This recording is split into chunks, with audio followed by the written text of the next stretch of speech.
What's up, everyone? This is the God King Lord coming at you with part 4. And I'm getting more involved in scriptures when it comes to giving of your money. Now, the scriptures that I gave, it all the way up to now, it all talked about dealing with building Yahweh's temple, or as we call it, the house of God. And just to recap a little bit, when I'm talking about giving to the house of God, I'm always going to the scriptures. I'm not coming out of my own interpretation. I'm not saying what I think. I'm not even going on feeling. I'm going on the spirit of the Bible. What is the Bible saying? See, you have to understand before I get back into scriptures to further prove the point of Yahweh. See, I'm all about proving Yahweh. I'm not about proving me. I will be correct if I stay on the course of Yahweh B'Shem Yahushai. What you have to understand, people, is we may have legit leaders out there who do their best, but they will have, they may fall in error in a way. You hear a lot of schools saying that they got 100% of the truth, but yet this tithing doctrine I destroyed, and I'm going through scriptures showing you the items that we're giving free will. And the thing about it is, like I always said, the giving of your money contradicts the laws of tithing. So you may hear me read a scripture, break it down the way it's supposed to be broken down, and then compare that to the tithes. Now, all the way up to now, I want anybody to leave a comment. What do you notice about the tithes and the offerings, or the money that's being given? What do you notice about it? Well, the tithes came with a constraint, but the offering didn't. People giving of the money didn't. So I'm going to go into more scriptures showing and proving once and for all how to give, because by the time I go into these scriptures, and I'm going to read a couple maybe a few definitions of words, you will really clearly see how all these so-called churches are wrong and false about the tithes, like I proved. And you will also see how the Hebrew Israelite leaders who teaching that false tithing doctrine and telling people to give 10% of income is actually transgressing the law of giving of the money. We sit up there and want to fight for our constitutional rights, but we need to start fighting these leaders in these schools of our biblical rights, because they're going against our biblical rights of giving our money freely, as it says. They took away our freedom of giving money, and they put us under constraint under the law. Here's what they did. They took a scripture of giving of your money and linked it to a tithing curse. That's exactly what they did. That's exactly what they did. And that's in contradicting itself, because how can you give money, like the scripture says, freely, but then put a curse upon it? That's not free will. I mean, think about it, people. Just think about it. So you know how it is. And I quote a scripture, you get it. You pause it, you get it, then resume. So it won't take up too much time. All right. Now, the scripture I'm getting, let's go to Ezra, the 7th chapter, verse 13. Ezra, the 7th chapter, verse 13. And I'm going to read all the way down to verse 16. 13 through 16. There you go. And it says, I make a decree. A decree means forcible by law.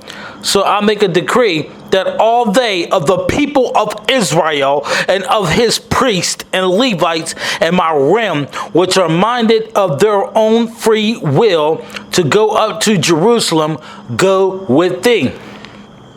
For as much as thou art sent of the kings and of the 7 counselors to inquire concerning Judah and Jerusalem, according to the law, according to the law of thy God, or our Yahweh, which is in thine hand, and to carry the silver and gold. Carry the silver and gold. Now again, silver and gold is counted as tenor money.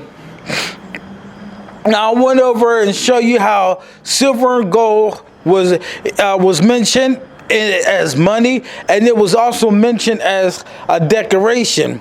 You know, silver and gold, you know, you have silver. Let's just use modern scenarios or a modern day example. We have silver as in the quarter. Some of it, you know, some silver's in the quarter. Okay, let's just say the quarters were 100% silver and the dimes and nickels was 100% silver.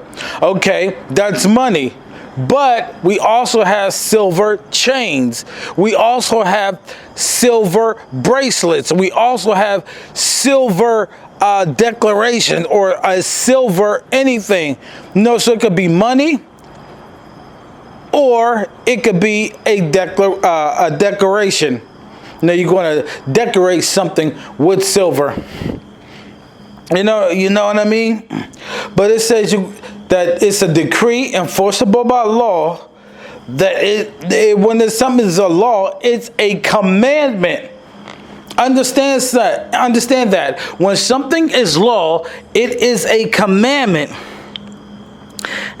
So it says that according to the law, or according to the commandment of Yahweh, which is in thine hand, and to carry the silver and gold which the king and his counselors have freely offered unto Yahweh of Israel, whose habitation is in Jerusalem. There's another one. Remember, his habitation is in Jerusalem. His habitation is not in HYK. His habitation is not in HOI. His habitation is not in 14th Street Israelite. It's not anywhere. His habitation, according to Scripture, is Jerusalem. Why? Because that is the place where he chose to place his name there. And that's the only place he chose to place his name there. So you have to understand, how many times does Yahweh got to repeat itself? And like I said, leaders, you got to really swallow your pride straight up. No, not swallow your pride. You need to get rid of your pride. That's what you need to do. As notice it mentioned the item, gold and silver. Gold and silver. When it mentioned the tithes, what did it say? The tithe of thy corn, of thy oil, of the wine, of the firstling of the herd and of the flock. Money was not on that list. Why? Because gold and silver is to be given freely. Then it says in verse 16, and all the silver and the gold that thou can find in all the provinces of Babylon, with the free will offering of the people and the priests offering willingly for the house of their God, which is in Jerusalem. And we're going to go to verse 17. And so here, the gold and silver and the other offering, that's the bulls, the rams, and everything like that, is going to Jerusalem. Verse 17, that thou must buy speedily with this money. bullocks, rams, lambs, with their meat offering and the drink offering. Now, it's telling you that the gold and silver was giving willingly to Yahweh's house. And when they went to Jerusalem, they took that money and they bought offerings for it. So it clearly tells you that that money, by commandment, by law, a decree of law, by commandment, which is according to the law, that the gold and silver, and it told you in verse 17, is money. Where is the percentage at? Can anybody tell me or show me any percentage? Because if it has a percentage, then you saying the Bible contradicts itself. I am Yahweh, I change not. That's what Yahweh said. He changed not. I'm going to read that again. I'm going to read that one more time. Because we need to let this stick and sink in our heads. It says, and to carry the silver and gold which the king and his counselors have freely offered unto Yahweh of Israel. So that silver and gold was a free will offering. A free will offering. When something is free, it is not a slave to. So they're giving money without any constraint, without any necessity. They're giving money without any grudgingly or anything like that. Does this sound familiar? Does this absolutely sound familiar? So therefore, people can't say that this gold and silver is talking about making ornaments or something like that for the house of God, because in verse 17, what did it say? That thou must buy speedily with this money. So the gold and silver that was offered to Yahweh's house was a free will offering that built Yahweh's house. Somebody need to show me where Yahweh's house was built 10% of income. Nobody tithed whatsoever. They gave a free will offering, and a free will offering built Yahweh's house. And it makes sense. You know why it makes sense? I'm going to tell you why it makes sense. Because any foundation that you build the house on, it requires that same deed to keep the house going. So if Yahweh said, I want my house built on constraint, then constraint is what's going to come out of that house. So Yahweh wanted us to build his temple, build his house freely. Why? Because the foundation was built on free will offering. Now when we get delivered, we get set what? Set free from what? Set free from sins, set free from addictions, set free from a whole list of things that we need to set free from. You cannot go into the house of constraint and get delivered, but you can go to the house of free and get free. Can't you see? Oh my gosh, this is good.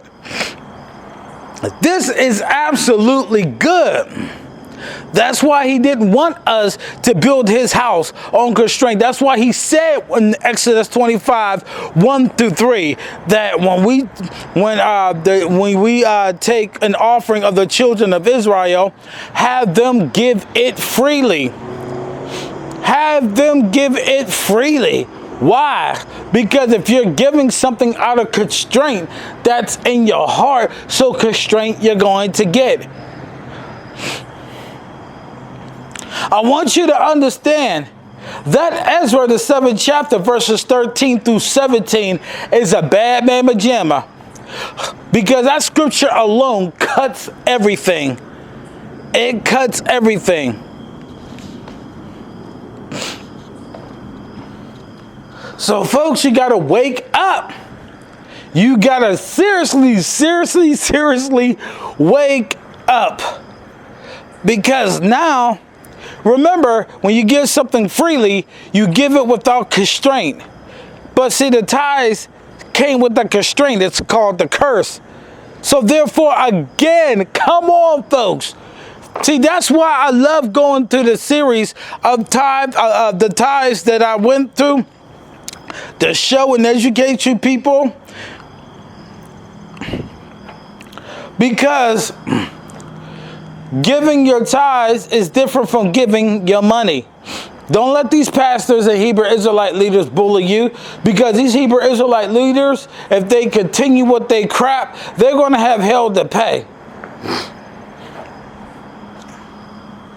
But I'm going to come back with part 5.